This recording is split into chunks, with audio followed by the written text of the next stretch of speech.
SM Tanveer साहब, आपसे आगाज़ करना चाहूँगा।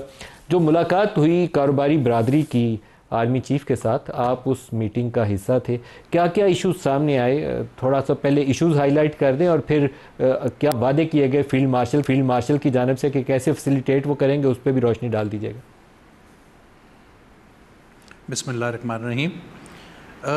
हम लोग सारे बिज़नेस कम्युनिटी गए थे पाकिस्तान की जो मेजर चैम्बर हैं, इसमें कराची की चैम्बर थी, लाहौर चैम्बर, रावलपिंडी, इस्लामाबाद, रहीम यार खान चैम्बर, 15 एक हम लोग दोस्त थे।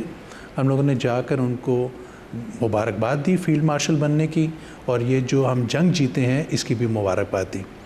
इसके बाद फिर डिफरेंट टॉपिक्स पे इकॉनमी के रिलेटेड तो बातें होती नहीं वहाँ पर, और फिर डिनर भी किया और कोई 2-2.5 घंटे की मीटिंग हुई और फिर हम लोग वापस आ गए। तो सर इश्यूज क्या थे एसएम तनवीर साहब? क्या इश्यूज थे जो कारोबारी बरादरी ने उठाए? बाद में पूछूंगा कि चीफ साहब ने क्या बोला, कारोबारी बरादरी ने क्या मसाइल सामने रखे? देखिए, इस वक्त कारोबारी बरादरी के जो इश्यूज़ आ रहे हैं वो ये आ रहे हैं कि इस वक्त जो बजट आया है, बजट में कुछ ऐसी क्लॉजेज़ लगा दी गई हैं जो जब चाहे ग्रेड 16 का अफसर जिसको चाहे ओनर को डायरेक्ट अरेस्ट कर सकता है, और इन्होंने एक ई-इनवॉइसिंग का काम शुरू कर दिया है। तो वो बहुत सारे ऐसी छोटी छोटी कंपनीज़ हैं जो ये काम अभी नहीं कर सकती हैं। इसके अलावा इन्होंने 1-2 लाख रुपए कैश ट्रांजैक्शन कर दी है। तो वी ऑल्सो अंडरस्टैंड कि इकॉनमी को सिस्टम में लेकर आना चाहिए, बट एक दिन में आप नहीं ला सकते, तो उसका एक सिस्टम बनाना चाहिए जिसके तहत लाना चाहिए। बाकी इंटरेस्ट रेट के बारे से डिस्कस हुआ कि interest rate is very high. अगर 11% इंटरेस्ट है और आपका एवरेज इन्फ्लेशन 4.5 है, तो 11% इंटरेस्ट रेट क्यों है? फिर अमेरिकन यूएस टैरिफ्स के बारे में भी टॉक हुई कि वहाँ पे जो टैरिफ लगने हैं एक्सपेक्टेड क्या है, कितने होने चाहिए। तो इस तरह की जो इश्यूज थे उसको डिस्कस किया गया। एसएम तनवीर साहब, आपकी आवाज़ दरमियान में कोई इशू आ रहा था। जो 30 जुलाई को मॉनेटरी पॉलिसी स्टेटमेंट आनी है स्टेट बैंक ऑफ पाकिस्तान से, और असूली तौर पर मैं बड़ा पुरजोर हामी हूँ कि इस इंटरेस्ट रेट्स को कम होना चाहिए। हम टैक्स इकट्ठा करते हैं पूरे पाकिस्तान से और आधे से ज़्यादा सिर्फ बैंकों को दे देते हैं। तो चीफ साहब ने इसके ऊपर कमेंट क्या किया जब आप सब लोगों ने ये इशू रेज़ किया? देखिए, चीफ साहब ने ज़्यादा बात नहीं की क्योंकि हर आदमी अपना मसले बता रहा था। इस वक्त जो बैंक इंटरेस्ट गवर्नमेंट ने अपने बजट में अकाउंट फॉर किया हुआ है वो 8.5 ट्रिलियन किया हुआ है। आपका जो CPI इंडेक्स है वो 0.3 है, और आपका जो एवरेज अगर इन्फ्लेशन बोलते हैं तो वो 4% है। तो 6% इंटरेस्ट होना चाहिए। अगर आप 6% इंटरेस्ट कर दें, क्योंकि IMF भी कहता है कि आपको इन्फ्लेशन से पॉजिटिव करना है, अगर 6% भी कर दें तो आप 3.5 ट्रिलियन रुपए सेव कर सकते हैं। अब मुझे ये समझ नहीं आ रही है कि हम पूरी इकॉनमी को स्लो डाउन कर रहे हैं और हमारे यहाँ कह रहा जा रहा है कि बूम एंड बर्स्ट साइकिल आ जाएगा। अगर हम इंटरेस्ट कम करेंगे तो इकॉनमी आपकी चलेगी और साथ ही बर्स्ट हो जाएगी क्योंकि इंपोर्ट बढ़ जाएगी। तो ये बात हमें बिल्कुल समझ में नहीं आ रही है। 2-2.5 साल हो चुके हैं, इंडस्ट्री पाकिस्तान में बंद होती जा रही है, हाईएस्ट रेट ऑफ बिजली है यहाँ पर, शोर मचा मचा के इंडस्ट्री थक गई है। आई अंडरस्टैंड कि बहुत सारे IPP के कॉन्ट्रैक्ट कैंसिल हुए हैं, बट अभी भी 9 सेंट की बिजली तो नहीं मिली ना हमारे को। तो हम कैसे जाके दुनिया में कॉम्पीट करें? दुनिया में 4 से 5% इंटरेस्ट है, हमारे यहाँ 11% इंटरेस्ट रख दिया गया है। ऊपर से थ्रेट कर दी कि 37A 37B जब चाहें अरेस्ट कर लें। इस हालात में बिजनेस कम्युनिटी काम कर ही नहीं सकती है। तो यही वहाँ पे भी हर आदमी ने अपना 37A और 37B पे क्या रिस्पांस था? क्योंकि हमारी इतला यह है कि 37A और 37B पे आपको यकीन दहानी कराई गई है कि आपकी गिरफ्तारियां नहीं होंगी। क्या ऐसी यकीन दहानी करवाई गई आपको? नहीं सर, ये यकीन दहानी नहीं कराई गई। उनमें SIFC ने एक मीटिंग कॉल की है, वहाँ पर उन्होंने FBR को भी बुलाया है, बिज़नेस कम्युनिटी को भी बुलाया है। वो मीटिंग आज हो चुकी है और मीटिंग में उन्होंने कहा ठीक है, हमने आपके सारे पॉइंट्स नोट कर लिए हैं और इंशाल्लाह आपको 1-2 दिन में अच्छा पॉजिटिव जवाब देंगे। अच्छी मीटिंग हुई है। अच्छी मीटिंग, बस पॉजिटिव यकीन दहानी तो होगी ना सर, फिर तसल्ली तो मिल गई कि आपकी गिरफ्तारियाँ नहीं होंगी, तो आपका एक बड़ा मुतालबा माना जाएगा। गिरफ्तारियाँ सिर्फ PTI वालों की नेक्स्ट राउंड आपका कब?